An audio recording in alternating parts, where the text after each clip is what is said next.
Friends, a very good afternoon everyone. कैसे हैं आप लोग सभी? आई होप सभी बहुत अच्छे होंगे। जैसा कि आप लोग जानते हैं दोस्तों, दोपहर 1 बजे हम लोग साइंस के 1000 मोस्ट एक्सपेक्टेड क्वेश्चन चल रहे हैं। हालांकि दोस्तों सीरीज काफी आगे चल चुकी है, लेकिन आप लोगों को पता है ये बहुत इंपॉर्टेंट आप लोग की सीरीज है। तो आज क्लास नंबर 52 हम लोग इसकी स्टार्ट करते हैं। ये क्लास आपको एसएससी एग्जाम्स के स्पेशल क्लासेज के सेक्शन में आपको मिल जाएगी। दोस्तों मेरी प्रोफाइल को फॉलो कर लीजिए, जिससे आपके पास में नोटिफिकेशन आ जाए। और 11 जनवरी से आप लोग के दोस्तों सभी टॉप बैचेज स्टार्ट हुए हैं, चाहे आपके मैथ्स के हो, रीजनिंग के हो, जीके के हो, साइंस के हो। जिसमें मेरा साइंस का भी कंप्लीट बैच स्टार्ट हुआ है दोस्तों, बायोलॉजी का। तो आप लोग दोस्तों सब्सक्रिप्शन से इन सभी कोर्सेज से आप लोग जुड़ सकते हो। यहाँ पर आपको मिलते हैं 20,000 प्रैक्टिस क्वेश्चन, 40,000 घंटे का रिकॉर्डेड कंटेंट अवेलेबल है। इसका मतलब अगर जिन अब आपको कोर्स खत्म होने का इंतजार नहीं करना, जो कोर्सेज हो चुके हैं उनका भी आप लोगों को दोस्तों एक्सेस मिल जाएगा। ठीक है, सभी बेस्ट टीचर्स आप लोग को यहाँ पर पढ़ा रहे हैं। तो सीजीएल, सीएचएसएल, सीटी सारे बैच आपको मिल जाएंगे। 2 साल का दोस्तों 7800 है। रेफरल कोड लगाओगे नीरज 11, तो ये आप लोगों का 7,020 रुपए का हो जाएगा। ओके, चलिए तो बात करते हैं दोस्तों। आप लोगों को पता है रेलवे और आप लोगों का ग्रुप डी और एनटीपीसी के लिए मैंने सुबह 9:30 बजे क्लास स्टार्ट कर दी है वाईफाई स्टडी यूट्यूब चैनल पे। दोस्तों इसको मिस ना करो, क्योंकि आप लोगों को पता है साइंस पूरे 25 नंबर की आएगी आप लोगों के ग्रुप डी में, और एनटीपीसी में तो है ही साइंस। तो दोस्तों आज के आप लोगों ने क्लास देखी थी सुबह 9:30 बजे। तो सुबह 9:30 बजे एक तो यूट्यूब पर और 1 बजे क्लास मिस मत करा करो। आप लोग की साइंस की जिम्मेदारी मैं आप लोगों से लेता हूँ। ठीक है। और दोस्तों आप लोगों को पता है रात्रि 11:30 बजे मैं आप लोगों का उस दिन के शिफ्ट 1 और शिफ्ट 2 में आए हुए जीके और जीएस के क्वेश्चंस का एग्जाम एनालिसिस करवाता हूं। तो 28 तारीख को करवा चुका हूं, 29 को करवा चुका हूं, 30 को करवा चुका हूं। अब आपको 1 तारीख को कराऊंगा, 1 फरवरी का आज। ठीक है, रात्रि 11:30 बजे। हाँ, कल नहीं हो पाया था दोस्तों, कल है ना एक्चुअली, तो आज ही करवा दूंगा दोनों को एक साथ, है ना। ठीक है, चलो तो चलिए स्टार्ट करते हैं क्लास नंबर 52। तो आप लोगों को मैं रूल्स बता देता हूं, जो भी स्टूडेंट्स नए हैं इसके रूल्स क्या रहते हैं। आपके सामने क्वेश्चन आएगा, आप लोगों को दोस्तों 4 ऑप्शन मिलेगा। जो भी आप लोगों को राइट आंसर लगे उस पे आप लोग क्लिक करेंगे। हर क्वेश्चन के लिए आप लोगों को 20 सेकंड का समय मिलेगा। इस दौरान दोस्तों आप लोगों के कमेंट सेक्शन बिल्कुल बंद रहेंगे। जब पूरे 35 क्वेश्चन हो जाएंगे तब मैं आप लोगों के सामने आपकी रैंक शेयर कर दूंगा कि आप लोगों की रैंक क्या आई है। ठीक है दोस्तों, स्टार्ट करें। ठीक है, तो स्टार्ट करें क्लास। सभी थम्स अप करके बता दीजिए। कल क्लास नहीं हुई थी 1 बजे वाली, कल मैंने बोला था ना संडे का ऑफ रखूंगा मैं। चलिए, तो ये एनटीपीसी ग्रुप डी दोनों के लिए ध्यान आप लोग रखेंगे क्लास। चलिए तो स्टार्ट करते हैं। तो क्लास की चैट्स कर देते हैं दोस्तों बंद, और लास्ट में मैं चैट्स खोलूंगा जिससे आप लोग के और भी जो आपकी इंपॉर्टेंट क्वेरी है उसको हम लोग देख सके। चलिए, तो पहला क्वेश्चन आप लोगों के दोस्तों स्क्रीन पे आ रहा है, आप लोग आंसर बताएंगे। बताइए।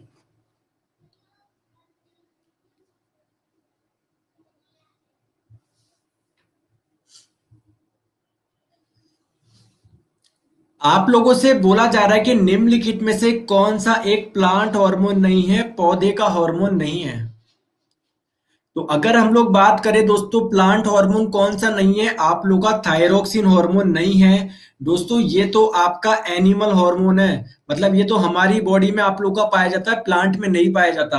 और अगर आप लोगों से पूछे कि थायरोक्सिन हार्मोन कौन सी ग्लैंड से निकलता है, तो दोस्तों ये आप लोगों के थायराइड ग्लैंड से आप लोगों का ये हार्मोन निकलता है।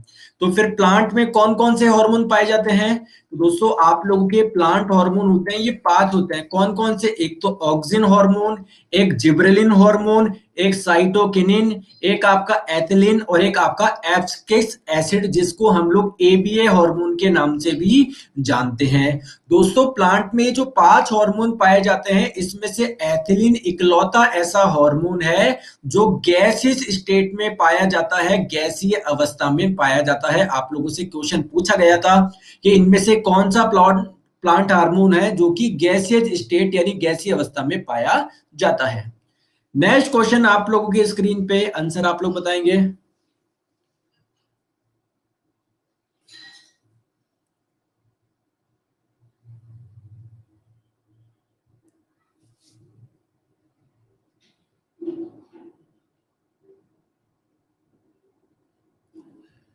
तो दोस्तों आप लोगों को बोला जा रहा है कि मलेरिया का इलाज करने के लिए क्या यूज करा जाता है? क्विनिन यूज करा जाता है।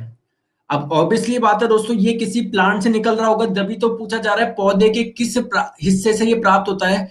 तो अगर हम लोग बात करें क्विनिन, ये आप लोगों के कौन से वृक्ष से निकलता है, कौन से पौधे से निकलता है? तो दोस्तों ये आप लोगों का होता है दोस्तों कौन सा, सिनकोना आप लोगों का पेड़ है, इससे ये आप लोगों का पाया जाता है। और जो सिनकोना जो आपका पेड़ है, इसकी कहां से पाया जाता है दोस्तों? इसकी जो छाल होती है ना, इसकी जो बार्क होती है, उससे ये क्या पाया जाता है? उससे ये आप लोगों का क्विनिन पाया जाता है।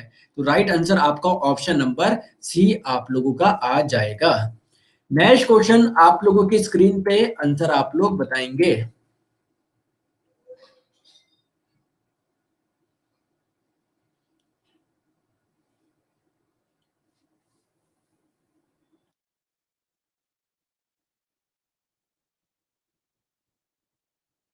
क्वेश्चन में पूछा गया है दोस्तों, निम्नलिखित में से किसे हम लोग अजनबी गैस भी बोलते हैं, स्ट्रेंजर गैस भी बोलते हैं? तो राइट आंसर आपका हो जाएगा ऑप्शन नंबर सी, जीनोन।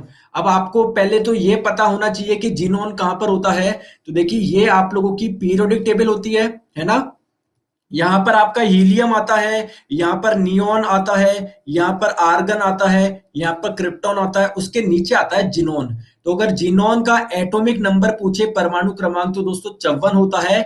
और इस जिनोन को ही हम लोग स्ट्रेंजर यानी अजनबी गैस बोलते हैं। इसका कारण क्या है? क्योंकि दोस्तों ये जो जिनोन वर्ड है, ये आप लोगों का एक लैटिन वर्ड है, उससे आपका डिराइव हुआ है। एक लैटिन वर्ड है जिसका नाम है जिनोस। और दोस्तों जिनोस का मतलब ही होता है स्ट्रेंजर यानी अजनबी। इसलिए हम लोग जिनोन को स्ट्रेंजर गैस भी बोलते हैं। और आपका जो जिनोन होता है कौन सी अवस्था में पाया जाता है? गैसीय अवस्था में पाया जाता है। तो गैस तो हो ही गया ये। दूसरी बात, इसको हम लोग और क्या बोलते हैं? स्ट्रेंजर भी बोलते हैं। तो स्ट्रेंजर गैस इसका पूरा नाम हो जाएगा। नेक्स्ट क्वेश्चन आप लोगों की स्क्रीन पे आंसर आप लोग बताएंगे।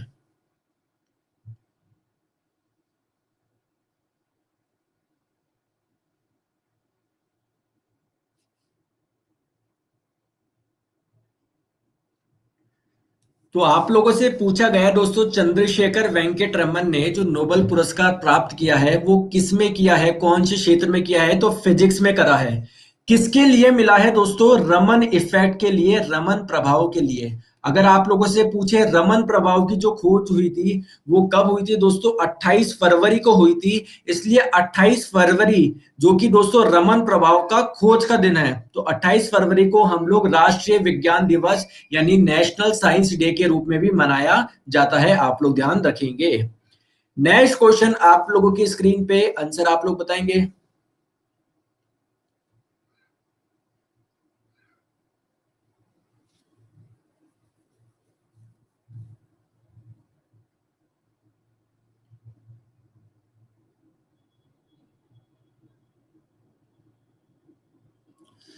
दोस्तों आप लोगों से बोला जा रहा है कि कोई गाड़ी चल रही है तो उस आदमी की ऊर्जा क्या होगी?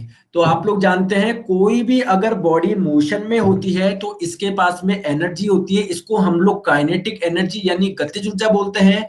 और किसी भी वस्तु को अगर आप लोग एच ऊंचाई पर लेकर जाओगे तो उसमें जो एनर्जी होती है उसको पोटेंशियल एनर्जी यानी स्थितिज ऊर्जा बोलती है। अब दोस्तों मान लीजिए ट्रेन में ये आप लोग के दो व्यक्ति बैठे हैं, तो क्या ये जमीन से कुछ हाइट पर है? क्या कुछ हाइट पर है, तो यानी इसके पास में पोटेंशियल एनर्जी स्थितिज ऊर्जा भी है। और गाड़ी अगर मोशन कर रही है तो काइनेटिक एनर्जी गतिज ऊर्जा तो है ही। यानी इसका मतलब दोनों एनर्जी इसके पास में होगी।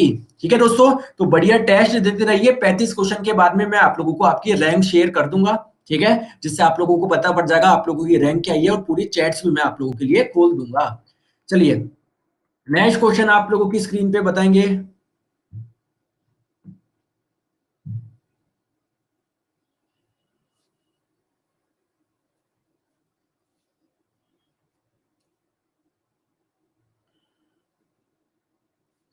इसको केंद्रक कर लो ना, केंद्रक। तो देखिए आप लोगों को बोला जा रहा है what is not found in animal cell. Animal cell आप लोग पशु कोशिका बोल लो, जंतु कोशिका बोल लो। जंतु कोशिका में क्या नहीं पाया जाता? तो आप लोग ध्यान रखेंगे दोस्तों, जो भी सेल होती है इसकी जो आउटर मोस्ट लेयर होती है, सबसे बाहरी सतह, इसको हम लोग सेल वॉल यानी कोशिका भित्ति बोलते हैं। लेकिन आप लोग ध्यान रखेंगे, जो आप लोग की एनिमल सेल होती है उनमें ये सेल वॉल नहीं पाई जाती है, ठीक है। जैसे अगर प्लांट की बात करें तो सबसे बाहरी वाली सतह को सेल वॉल कोशिका भित्ति बोलते हैं। इसके अंदर जो लेयर होती है इसको सेल मेम्ब्रेन यानी कोशिका झिल्ली बोलते हैं। लेकिन एनिमल सेल में सेल वॉल नहीं पाई जाती, यानी उनके सेल की सबसे बाहरी सतह कौन सी हो जाएगी, सेल मेम्ब्रेन हो जाएगी। और दोस्तों ये भी ध्यान रखेंगे, पहली बात तो सेल वॉल होती नहीं है। और अगर आप लोगों से पूछे प्लांट में जो सेल वॉल होती है वो किसकी होती है, सेल्यूलोज की होती है। तो ह्यूमन में या एनिमल में इनमें सेल में किसकी कमी हो गई, सेल वॉल की कमी है, सेल्यूलोज की सेल वॉल की कमी है। राइट आंसर आपका ऑप्शन नंबर ए हो जाएगा। नेक्स्ट क्वेश्चन आप लोगों के स्क्रीन पे, आंसर आप लोग बताएंगे।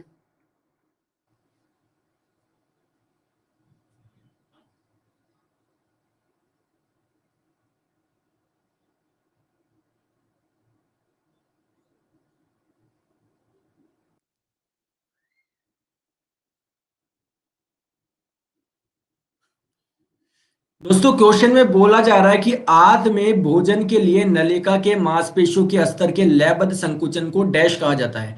जैसे आप लोग को पता है दोस्तों, जो भी आप लोग भोजन लेते हो तो होता क्या है दोस्तों, सबसे पहले आप लोग फूड में रखोगे, मतलब इसे माउथ में रखोगे। माउथ से ये भोजन दोस्तों आप लोग के यहाँ पर क्या होता है, ईसोफेगस होता है, जिसको हम लोग ग्रास नली भी बोलते हैं, फूड पाइप भी बोलते हैं, जिससे आप लोग का भोजन कहां पर आ जाता है दोस्तों, आपके स्टमक में आ जाता है। तो ध्यान रखेंगे दोस्तों, ये जो आप लोग का फूड पाइप है ना, इसमें क्या होता है, जैसे आप लोग की रिफिल है, रिफिल को आप दबाओगे दोस्तों, इंक ऊपर की ओर चलेगी ना। तो सिमिलरली दोस्तों, जैसे मान लीजिए यहाँ पर फूड है तो ये कंप्रेस होगा, फिर फूड आगे आएगा, फिर ठीक है, फिर और कंप्रेस होगा, फिर आगे चलेगा। तो इस मोशन को हम लोग बोलते हैं पेरिस्टालिसिस मोशन यानी क्रमांकुंचन गति। तो राइट आंसर आपका हो जाएगा ऑप्शन नंबर ए। चलिए नेक्स्ट क्वेश्चन आप लोगों की स्क्रीन पे, आंसर आप लोग बताएंगे।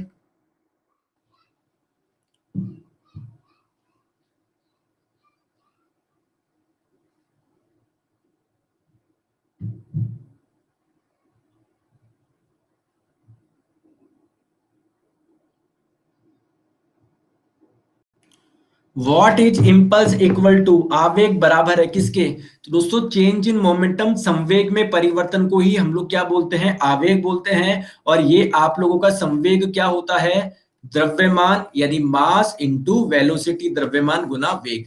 चलिए नेक्स्ट क्वेश्चन आप लोगों की स्क्रीन पे, आंसर आप लोग बताएंगे,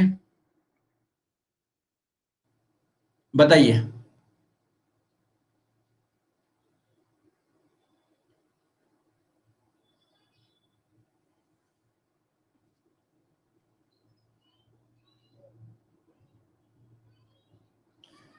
आपको एक मिनट में हार्ट बीट के बारे में बताना है, या आपका हृदय कितने बार धड़कता है। दोस्तों धड़कने का मतलब क्या होता है, आपको पता है, जो आपका हार्ट होता है, आप लोग उसकी दोस्तों जब एनिमेशन देखोगे तो आपको पता पड़ेगा वो कैसे करता है। वो ऐसे पहले आपका कॉन्ट्रैक्ट करता है, फिर रिलैक्स होता है, फिर कॉन्ट्रैक्ट, फिर रिलैक्स। तो आपका हार्ट क्या करता है, contract relax, contract relax, contract relax. यानी पहले संकुचन होता है, फिर फैलाव होता है, फिर संकुचन, फिर फैलाव। तो दोस्तों ध्यान रखेंगे, जब आप लोगों का हार्ट एक बार क्या करता है, कॉन्ट्रैक्ट करता है। और दोस्तों इस कॉन्ट्रैक्ट के लिए जो वर्ड हम लोग यूज करते हैं वो करते हैं सिस्टोल। क्या करते हैं, सिस्टोल। यानी इस दौरान क्या होता है, आपका हार्ट में संकुचन होता है। और फिर क्या होता है दोस्तों, उसमें रिलैक्सेशन होता है। रिलैक्सेशन के लिए जो हम लोग वर्ड यूज करते हैं वो करते हैं दोस्तों डायस्टोल। क्या करते हैं, डायस्टोल। और दोस्तों इसमें क्या होता है, आपके हृदय में फैलाव होता है। तो एक सिस्टोल और एक डायस्टोल मिलके किसका निर्माण करता है, एक हार्ट बीट का निर्माण करते हैं। तो आप लोगों से अगर पूछे एक मिनट में आपकी हार्ट बीट क्या होती है या आपका दिल कितनी बार धड़कता है, तो 72 टाइम्स। तो राइट आंसर आपका हो जाएगा ऑप्शन नंबर सी। चलिए नेक्स्ट क्वेश्चन आप लोगों के स्क्रीन पे, आंसर आप लोग बताएंगे, बताइए।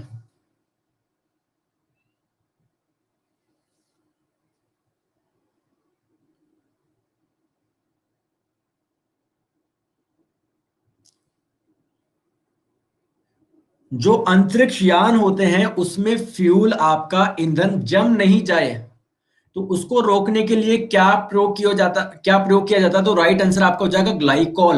और इसका पूरा नाम हो जाएगा एथिलीन ग्लाइकॉल, ठीक है।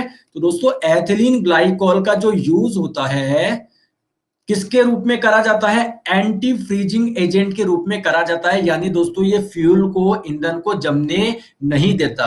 तो अगर हम लोग बात करें एथिलीन ग्लाइकॉल की, तो इसका फॉर्मूला क्या हो जाएगा? इसका फॉर्मूला हो जाएगा C2H6O2, और इसका काम क्या हो जाएगा? अगर आप लोग देख पा रहे हो, फॉर एंटी फ्रीज फॉर्मुलेशन, है ना।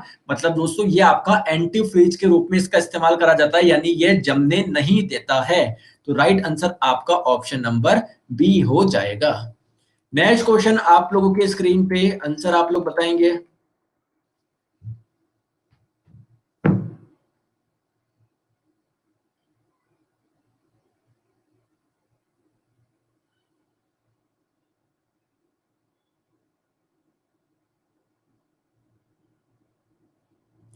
तो जो ओजोन लेयर आपकी क्या एब्जॉर्ब करती है? जो भी सन से हानिकारक आपकी पराबैंगनी किरणें आ रही है, इनको क्या होती है? पृथ्वी पर आने से रोकती है, उनको एब्जॉर्ब कर लेती है। अभी ओजोन लेयर पाई कहां पर जाती है? तो दोस्तों ये हमारी अर्थ हो गई, इसके चारों ओर क्या है? वायुमंडल है। तो इस वायुमंडल की अलग अलग लेयर है। जैसे 0 से 10 किलोमीटर की बात करें तो इस वाले रीजन को हम लोग ट्रोपोस्फेयर बोलते हैं, यानी शोभ मंडल बोलते हैं। और दोस्तों इसके आगे 10 से 50 किलोमीटर वाला जो एरिया होता है, इसको हम लोग स्ट्रेटोस्फेयर यानी समताप मंडल हम लोग बोलते हैं। और इसी में आप लोगों की दोस्तों क्या पाई जाती है? ओजोन पाई जाती है। लेकिन दोस्तों अगर ओजोन आपके ट्रोपोस्फेयर में पाई जाए, जैसे यहां पर पाई जाए, जहां पर आप बैठे हो वो कौन सा एरिया है? हमारा ट्रोपोस्फेयर ही तो है। तो अगर ट्रोपोस्फेयर यानी शोभ मंडल में अगर ओजोन होती है, शोभ मंडल में अगर ओजोन, जिसका फॉर्मूला O3 होता है, अगर ओजोन होती है, तो दोस्तों यह एक प्रदूषक का कार्य करती है। किसका? प्रदूषक का कार्य करती है। ध्यान रखेंगे, पॉल्यूटेंट का कार्य यह करती है। कैसे पॉल्यूटेंट? दोस्तों ये एक ग्रीन हाउस गैस की तरह कार्य करती है, यानी हरित गृह गैस की जैसे। अब ग्रीन हाउस गैस क्या होती है? दोस्तों ग्रीन हाउस गैस क्या करती है? जो आपकी पृथ्वी है, इसके सराउंडिंग में हीट को, मतलब सन से जो भी आपकी हीट आ रही है, ऊष्मा आ रही है, उसको ट्रैप करके रखती है, जिसकी वजह से अर्थ के सराउंडिंग का टेम्परेचर आपका बढ़ता जा रहा है। और इसी समस्या को हम लोग बोल रहे हैं ग्लोबल वार्मिंग। चलिए नेक्स्ट क्वेश्चन आप लोगों के स्क्रीन पे, आंसर आप लोग बताएंगे।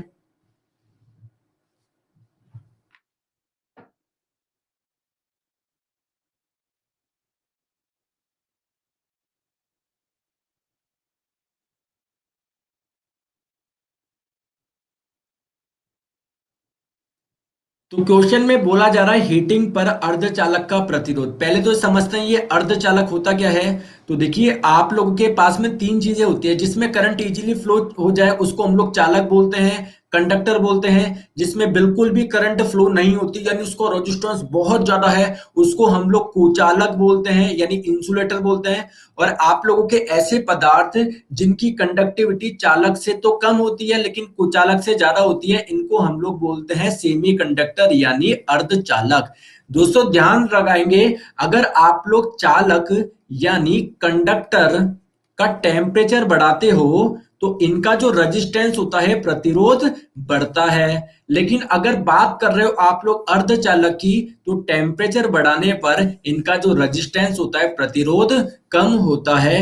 Right answer option number B हो जाएगा। यहाँ पर ये आप लोग ग्राफ देख सकते हो। दोस्तों ये ग्राफ किसका है? सेमीकंडक्टर का है, अर्धचालक का है।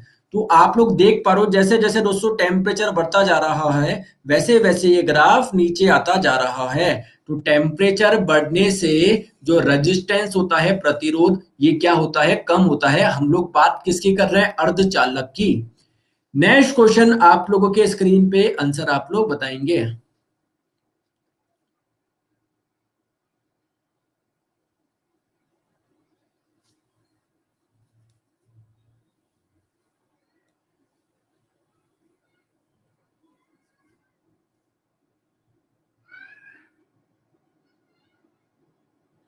दोस्तों बोला जा रहा है कि आपके बैक्टीरिया हो गए, ब्लू ग्रीन एल्गी हो गए, जिसको हम लोग साइनोबैक्टीरिया भी बोलते हैं, माइकोप्लाज्मा, ये कौन से किंगडम में रखे जाते हैं? देखिए आप लोग जानते हैं, जैसे मैं आपको पहले भी बताया था, जब भी हम लोग क्लासिफिकेशन करते हैं, क्योंकि आपको पता है हजार लाखों करोड़ों तरह के जीव है, मछली है, बंदर है, हम है दोस्तों, छिपकली है, अलग अलग तरह के पक्षी है, अलग अलग तरह के मछली है, बहुत छोटे छोटे कीट है। तो इनको हम लोग अलग अलग क्या करते हैं? ग्रुप में क्लासिफाई करते हैं। तो सबसे पहले हम लोग इनको बांटते हैं दोस्तों किंगडम में। कितने किंगडम है? टोटल 5 है। मोनेरा है, प्रोटिस्टा है, फंगाई है, आपके प्लांटाई है और एनिमेलिया है। तो आपकी जानकारी के लिए मैं बता दूं कि आपके मोनेरा में क्या है, जितने भी आपके यूनिसेलुलर प्रोकैरियोटिक्स है, यूनिसेलुलर मतलब ऐसे जीव जो केवल एक कोशिका से मिलकर बना हुआ है। प्रोकैरियोटिक का मतलब क्या होता है दोस्तों? जिनमें न्यूक्लियस यानी केंद्रक वेल डेवलप नहीं होता, उन सभी को हम लोगों ने दोस्तों किस में रखा है? मोनेरा में रखा है। तो आपके बैक्टीरिया हो गया, साइनोबैक्टीरिया हो गए, सभी के सभी दोस्तों किस में आते हैं? मोनेरा में आते हैं। राइट आंसर आपका ऑप्शन नंबर बी हो जाएगा। चलिए दोस्तों आगे हम लोग चलते हैं नेक्स्ट क्वेश्चन पे। आंसर आप लोग बताइएगा।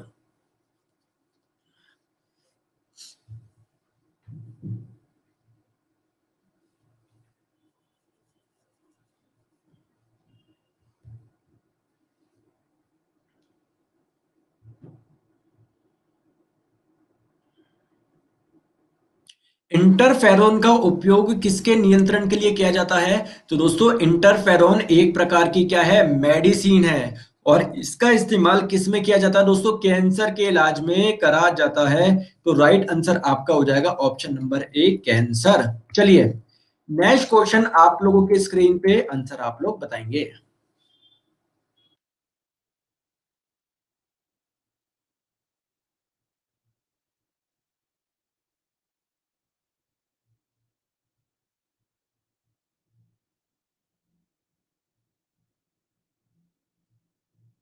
तो बोला जा रहा है कि पेंडुलम को चंद्रमा पर ले जाने पर उसकी समय अवधि, उसके टाइम पीरियड पे क्या प्रभाव पड़ेगा? तो दोस्तों टाइम पीरियड का फॉर्मूला होता है 2 pi under root of L by G. अब देखो क्या है ये फॉर्मूला, बात को समझिए। जैसे मान लीजिए ये आप लोगों का कोई पेंडुलम है, इसमें दोस्तों एक बॉल होती है आप लोग जानते हो, और इसकी लंबाई मान लीजिए एल है। तो जब आप लोग इस बॉल को छोड़ते हो तो ये ऐसे जाके जब पूरा ऐसे आएगा तो इसको हम लोग एक चक्कर बोलते हैं। और एक चक्कर में लगाया गया समय हम लोग इसको बोलते हैं टाइम पीरियड यानी आवर्तकाल, और उसी का फॉर्मूला ये होता है। अब दोस्तों अगर आप लोग चंद्रमा पर ले जाओगे, आपको पता है चंद्रमा पर गुरुत्वाकर्षण का मान कम होता है, पृथ्वी की तुलना में 1/6 ही होता है। तो दोस्तों ये वाला मान क्या हो जाएगा? कम हो जाएगा। और अगर ये वाला मान कम होगा तो टाइम पीरियड क्या होगा दोस्तों? आवर्तकाल बढ़ेगा। यानी फॉर एग्जांपल पृथ्वी पर अगर पूरा एक चक्कर होने में समय अगर 2 सेकंड लग रहा था, तो चंद्रमा पे हो सकता है दोस्तों पूरे चक्कर लगने में 4 सेकंड का समय लगे। ठीक है, तो क्या हो जाएगा? इंक्रीज हो जाएगा। Right answer option number D हो जाएगा। चलिए नेक्स्ट क्वेश्चन आप लोगों के स्क्रीन पे आंसर आप लोग बताएंगे।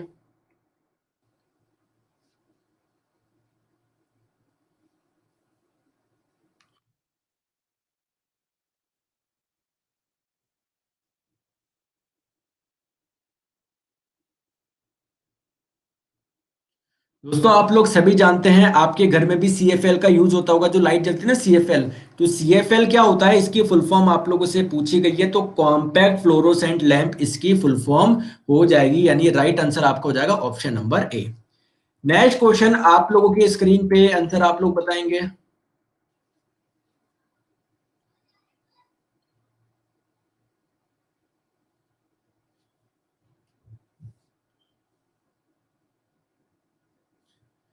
ऐसी कौन सी डिवाइस है जो कि केमिकल एनर्जी को, रासायनिक ऊर्जा को इलेक्ट्रिकल एनर्जी में कन्वर्ट करता है? वो आपकी हो जाएगी दोस्तों सेल, वो आपकी हो जाएगी बैटरी।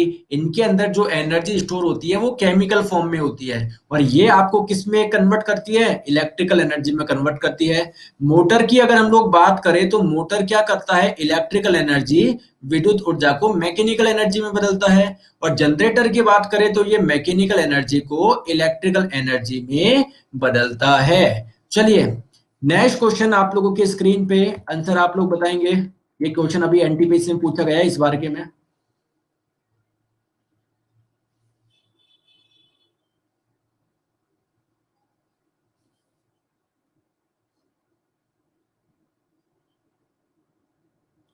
तो जो बल्ब का फिलामेंट होता है वो किसका बना होता है दोस्तों? टंगस्टन का बना होता है, ऑप्शन नंबर सी। देखिए ये आप लोग का बल्ब हो गया, आप लोग देखते होंगे बल्ब में कुछ इस प्रकार से स्ट्रक्चर होता है। क्लियर है क्या? तो दोस्तों ये आप लोग का ये जो होता है ना, इसी को हम लोग क्या बोलते हैं? फिलामेंट बोलते हैं। और ये किसका बना होता है? टंगस्टन का बना होता है। तो right answer option number C हो जाएगा। नेक्स्ट क्वेश्चन आपके स्क्रीन पे बताइए।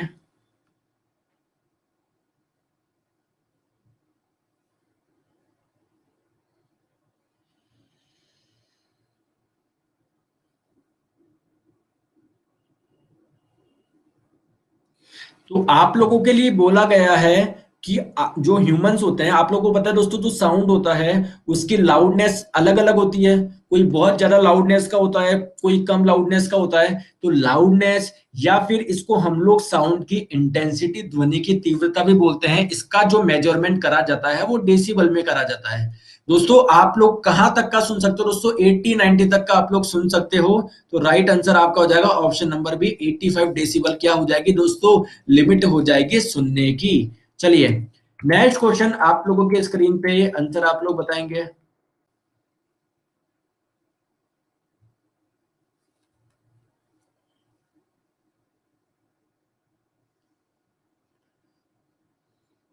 बातचीत में दो व्यक्तियों द्वारा निर्मित आवाज का डेसिबल स्तर क्या है? जैसे मान लीजिए कोई दो व्यक्ति दोस्तों कॉन्वर्जेशन कर रहे हैं, बातचीत कर रहे हैं, तो वो जो साउंड यूज कर रहे हैं, कि आप कितना करते हैं, है ना, उनकी जो इंटेंसिटी होती है, लाउडनेस होती है, कितनी होती है दोस्तों? 30 डेसिबल तक की वो क्या होती है? साउंड होती है।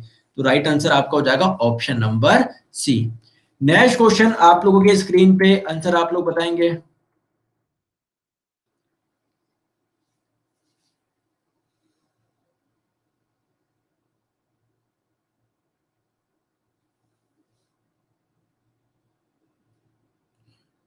हार्मोन के रूप में कार्य करने वाले प्रोटीन का उदाहरण बताइए।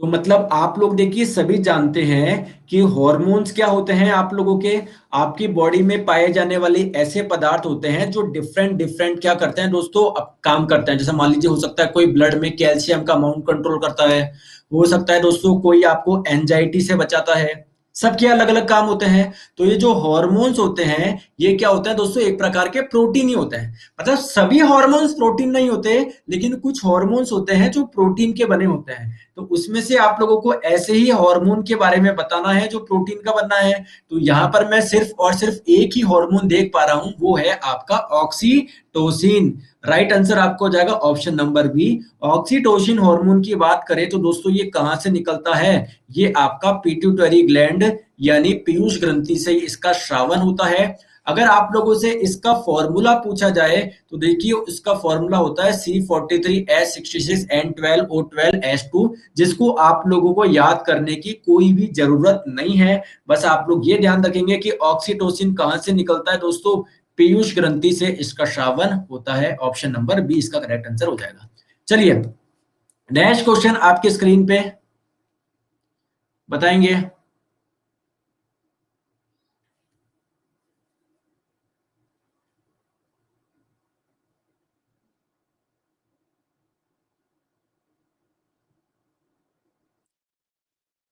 तो आप लोगों से पूछा जा रहा है सूर्य का प्रकाश हमारे पास लगभग कितने समय में पहुंचता है? आप लोगों को पता है दोस्तों, सन से अगर हम लोग बात करें, अर्थ के बीच की जो डिस्टेंस है वो है 1 एस्ट्रोनॉमिकल यूनिट, यानी एक खगोलीय इकाई। और आपको ये भी पता है, जो सन से जो प्रकाश आता है उसकी स्पीड कितनी होती है? 3 × 10⁻⁸मीटर पर सेकंड। तो आपको डिस्टेंस पता है, आपको स्पीड पता है, तो जब हम लोग समय का कैलकुलेशन करते हैं तो वो आता है आप लोगों का 500 सेकंड। यानी पृथ्वी पर सूर्य से जो प्रकाश पहुंचता है उसमें कितना समय लगता है? 500 सेकंड। अब दोस्तों अगर मैं इसको तोड़ दूं 480 सेकंड प्लस 20 सेकंड में, तो 480 सेकंड का मतलब क्या हो गया? एक मिनट में 60 सेकंड होते हैं। तो 480 बट्टे आप लोग 60 करोगे तो 8 मिनट तो दोस्तों ये खा गया। साथ में आपका 20 सेकंड, तो 20 सेकंड को अगर आप लोग मिनट में बदलोगे तो ये 1/3 यानी 8.33 आपका क्या आएगा? मीटर मिनट आएगा। तो अभी ऑप्शन में कि दोस्तों केवल एक आपको फ्रैक्शन, पूरा एक होल नंबर में दिया है ऑप्शन, तो ये आपका राइट आंसर हो जाएगा ऑप्शन नंबर ए, 8 मिनट। चलिए नेक्स्ट क्वेश्चन आप लोगों की स्क्रीन पे, आंसर आप लोग बताएंगे। ये गलती मत करना, पिछली बार ये तो रिपीट हो गया क्वेश्चन, है तो बताएंगे।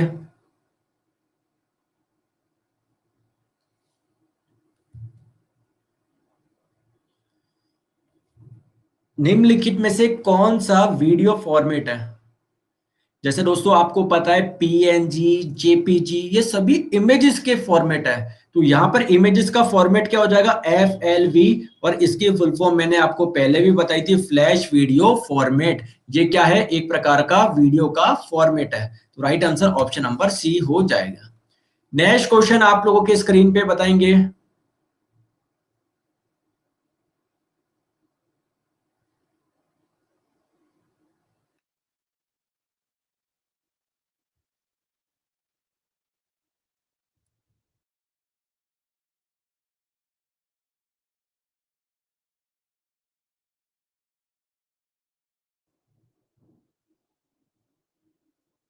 तो आप लोगों से पूछा जा रहा है इंसुलिन का आविष्कार किसने करा, तो फ्रेडरिक जी बेंटिंग इसका सही आंसर हो जाएगा।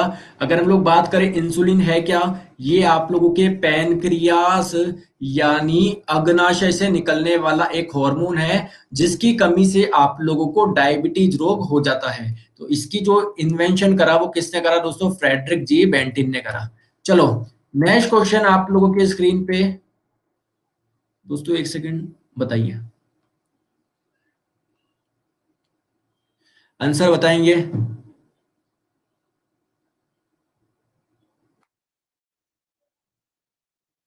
स्मॉलेस्ट लिविंग सेल आप लोगों को बताना है, सबसे छोटी कोशिका। तो देखिए अगर आप लोगों से स्मॉलेस्ट सेल पूछे तो राइट आंसर आपका माइकोप्लाज्मा हो जाएगा, जो कि दोस्तों एक प्रकार का बैक्टीरिया होता है। लेकिन अगर आप लोगों से पूछे ह्यूमन बॉडी में स्मॉलेस्ट क्या है, तो आंसर आपका स्पर्म हो जाएगा। अगर दोस्तों स्मॉलेस्ट सेल आप लोगों से पूछा जाए, सबसे छोटी कोशिका मानव शरीर में, तो वो आपका स्पर्म हो जाएगा। मानव शरीर में सबसे बड़ी कोशिका की बात करें तो वो एग सेल हो जाएगा, जिसको हम लोग हिंदी में अंडाणु बोल सकते हैं। अगर मानव शरीर की सबसे लंबी कोशिका की बात करें तो वो न्यूरॉन हो जाएगी। लंबी एक अलग चीज है, बड़ी एक अलग चीज है। तो सबसे बड़ी की बात करें तो एग सेल, और सबसे लंबी की बात करें तो दोस्तों न्यूरॉन। चलिए आगे, नेक्स्ट क्वेश्चन आप लोगों के स्क्रीन पे, आंसर आप लोग बताएंगे।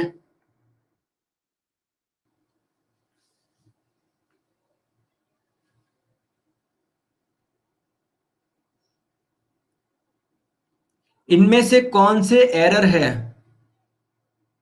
जिसे कंपाइलर चेक करता है, तो राइट आंसर आपका हो जाएगा दोस्तों syntax error, option number A. देखिए एरर आपके अलग अलग प्रकार के होते हैं, syntax error, run time error, linked error, logical error, semantic error. तो दोस्तों इसमें से जो कंपाइलर चेक करता है वो सिंटैक्स एरर करता है। सिंटैक्स एरर क्या होती है, syntax error are mistakes in using the language. जैसे आप लोग जो लैंग्वेज यूज कर रहे हो उसमें कुछ मिस्टेक हो सकती है। फॉर एग्जाम्पल एक कोमा कोई मिस कर रहे हो आप लोग, क्वेश्चन मार्क आप लोग नहीं कर रहे, है ना, जो वर्ड है उसकी स्पेलिंग आपकी सही नहीं है, तो ये क्या कहलाते हैं, आपके सिंटैक्स एरर कहलाते हैं। And that is detected by the compiler. Right answer आपको ऑप्शन नंबर ए हो जाएगा। नेक्स्ट क्वेश्चन आप लोगों के स्क्रीन पे, आंसर आप लोग बताएंगे।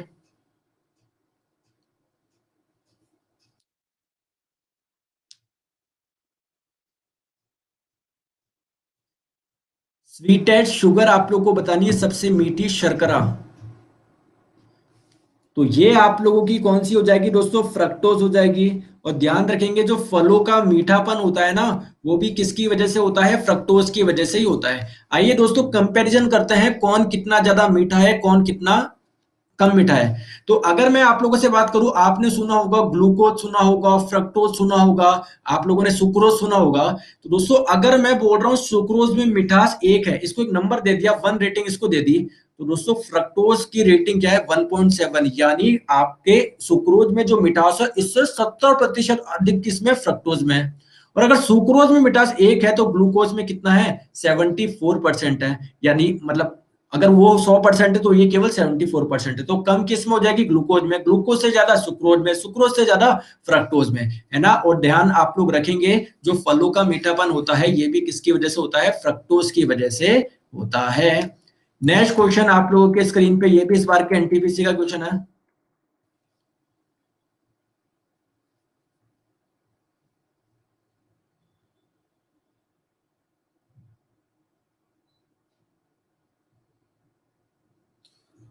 आपको प्लास्टर ऑफ पेरिस का फॉर्मूला बताना है ना। तो देखिए अगर हम लोग बात करें, कुछ जने CaSO4.2H2 यानी ऑप्शन नंबर बी बोल रहे हैं दोस्तों, ये आप लोगों का होता है जिप्सम। ये क्या होता है, आप लोगों का जिप्सम होता है।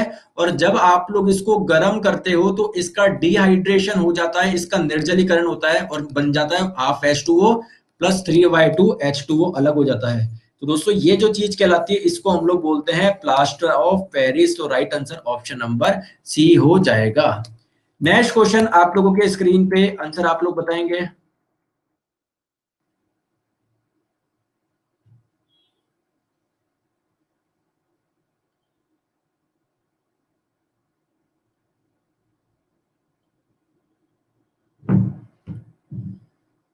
What is absolute zero temperature. तो देखिए इसको हम लोग समझते हैं। देखिए आप लोगों को मैं एक चीज बताऊं, जैसे मान लीजिए कोई आप लोगों का एक कंटेनर है, इसमें मान लीजिए गैस के मॉलिक्यूल्स है बहुत सारे। आपको पता है गैस के मॉलिक्यूल्स तो रैंडम मोशन करते हैं, एक इधर भाग रहा है, एक इधर भाग रहा है, एक इधर भाग रहा है, एक इधर भाग रहा है। तो मैंने देखा जब मैंने इसका टेम्परेचर बढ़ाया गैस का, तो जो ये रैंडम मॉलिक्यूल कर मतलब मॉलिक्यूल जो रैंडम मोशन कर रहे थे, इधर उधर भाग रहे थे, इनकी गति क्या हो गई दोस्तों, बढ़ गई। लेकिन जैसे जैसे मैं टेम्परेचर कम करता जा रहा हूं दोस्तों, ये जो मॉलिक्यूल्स की स्पीड कम होती जा रही है। अगर टेम्परेचर में इतना कम कर दूं कि जो मॉलिक्यूल्स होंगे वो मोशन ही नहीं करे, उनका मोशन बिल्कुल जीरो हो जाए, ऐसे टेम्परेचर को हम लोग बोलते हैं एब्सोल्यूट जीरो टेम्परेचर, और ये होता है आपका 0 केल्विन। लेकिन दोस्तों ध्यान रखेंगे, ये आप लोगों का एक थ्योरेटिकल टेम्परेचर है, हम लोग इतना कम टेम्परेचर अचीव कर ही नहीं सकते। तो ये आपका क्या है, theoretically the lowest possible temperature है ना। मतलब थ्योरेटिकली मतलब आप कागजों में बोल सकते हो ये सबसे लोएस्ट टेम्परेचर है, लेकिन हम लोग कभी इसको अचीव नहीं कर पाए। ये प्रैक्टिकली लोएस्ट नहीं है, आपका थ्योरेटिकली लोएस्ट है। राइट आंसर आपका ऑप्शन नंबर बी हो जाएगा।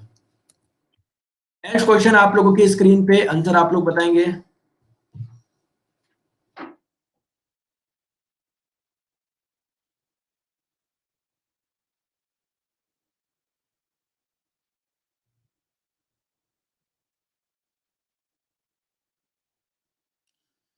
आपको बताना है कौन सा करेक्टली मैच नहीं है। तो दोस्तों जो एपीकल्चर होता है वो आपका मधुमक्खी पालन से रिलेटेड होता है, बिल्कुल सही है। सेरीकल्चर दोस्तों रेशम के कीट का पालन होता है। दोस्तों पीसी कल्चर जो होता है वो आपका मछली पालन होता है। लेकिन यहाँ पर तो फ्रूट दे रखा है, तो ये आप लोगों का एक गलत हो जाएगा। तो ऑप्शन नंबर सी आप लोगों का करेक्ट आंसर हो जाएगा, क्योंकि इसी में आप लोगों का गलत मैच किया हुआ है। चलिए नेक्स्ट क्वेश्चन आपकी स्क्रीन पे आंसर बताएंगे।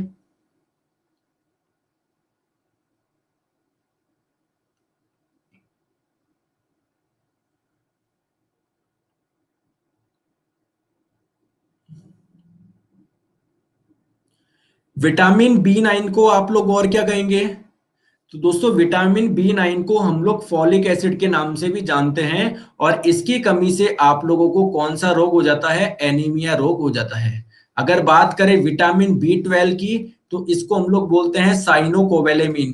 क्या बोलते हैं, साइनोकोबैलेमिन। ये मैं क्यों बता रहा हूं, इसलिए बता रहा हूं क्योंकि दोस्तों बी 12 की कमी से भी आपको एनीमिया रोग हो जाता है, तो दोनों आप लोग ध्यान रखेंगे। चलिए नेक्स्ट क्वेश्चन आप लोगों की स्क्रीन पे आंसर आप लोग बताएंगे। लिथोट्रिप्सी क्या है?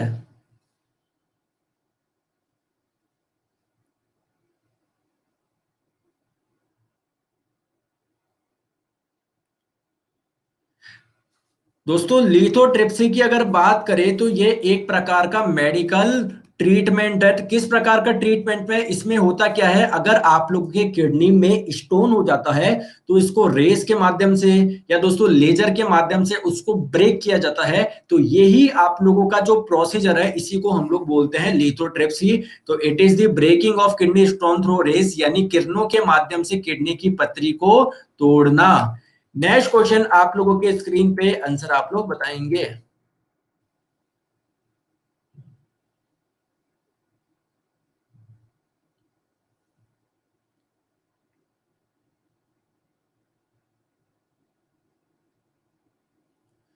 प्राकृतिक रबड़ किसका बहुलक है?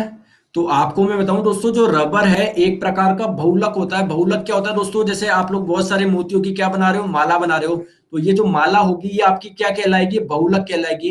लेकिन ये बहुत सारे मोतियों से मिलके बने ना, तो इस एक मोती को हम लोग क्या बोलेंगे, मोनोमर बोलेंगे, यानी एक लक बोलेंगे। तो अगर आप लोगों का रबड़ भी एक बहुलक है, तो ये भी किसी ना किसी से मिलके बना होगा, यानी इसका भी कोई ना कोई मोनोमर होगा। तो दोस्तों ध्यान रखेंगे, आपके रबड़ का जो मोनोमर होता है वो आइसोप्रीन होता है। राइट आंसर आपका ऑप्शन नंबर ए हो जाएगा। नेक्स्ट क्वेश्चन आप लोगों के स्क्रीन पे आंसर बताएंगे। इसके बाद में एक क्वेश्चन और बचा है मात्र।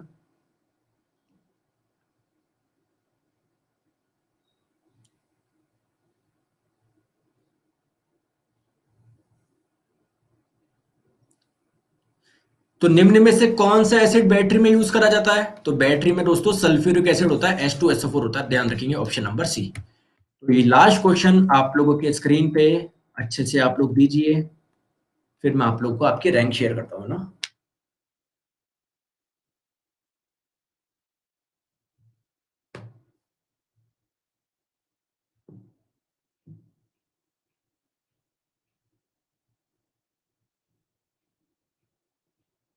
तो दोस्तों राइट आंसर आपका हो जाएगा, बहुत बढ़िया, कैपेसिटर यानी संधारित्र इसका सही जवाब आ जाएगा। अगर आप लोगों से पूछा जाए कैपेसिटर का सिंबल क्या होता है दोस्तों, इसका सिंबल ऐसा होता है, ऐसा ना, इस प्रकार से इसका सिंबल होता है कैपेसिटर का। चलिए अब मैं आप लोगों को बता देता हूं आप लोगों की रैंक क्या आई है। 35 क्वेश्चन के बेस पर आप लोगों ने कितना स्कोर करा है, ठीक है, रैंक शेयर कर दूं।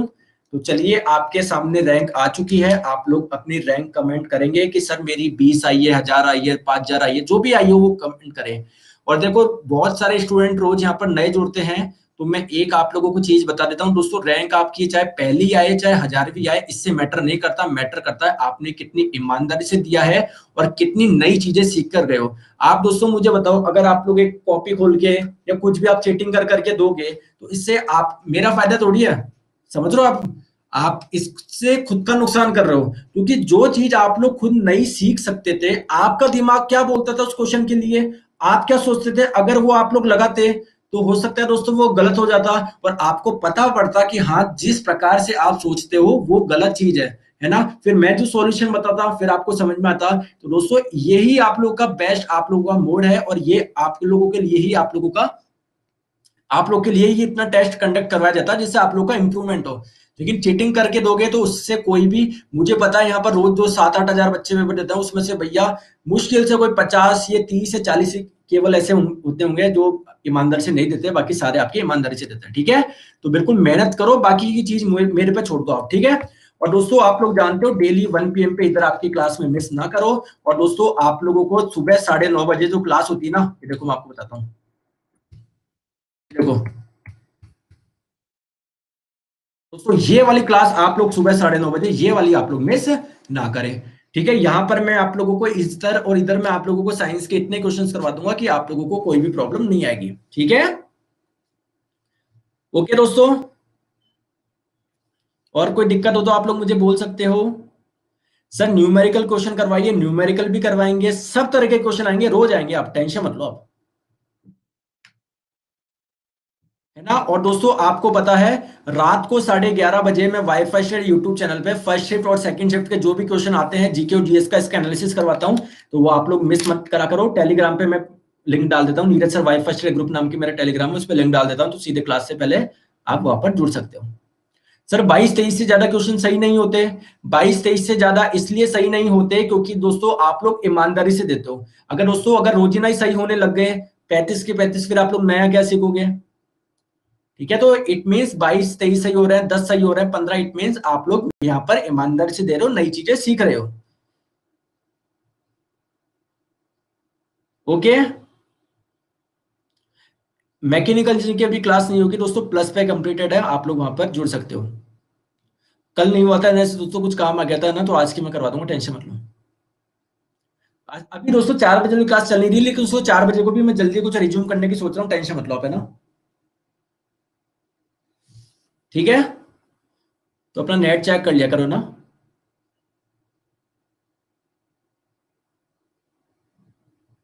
सर आज पहली बार 29 सही है, बहुत अच्छी बात है।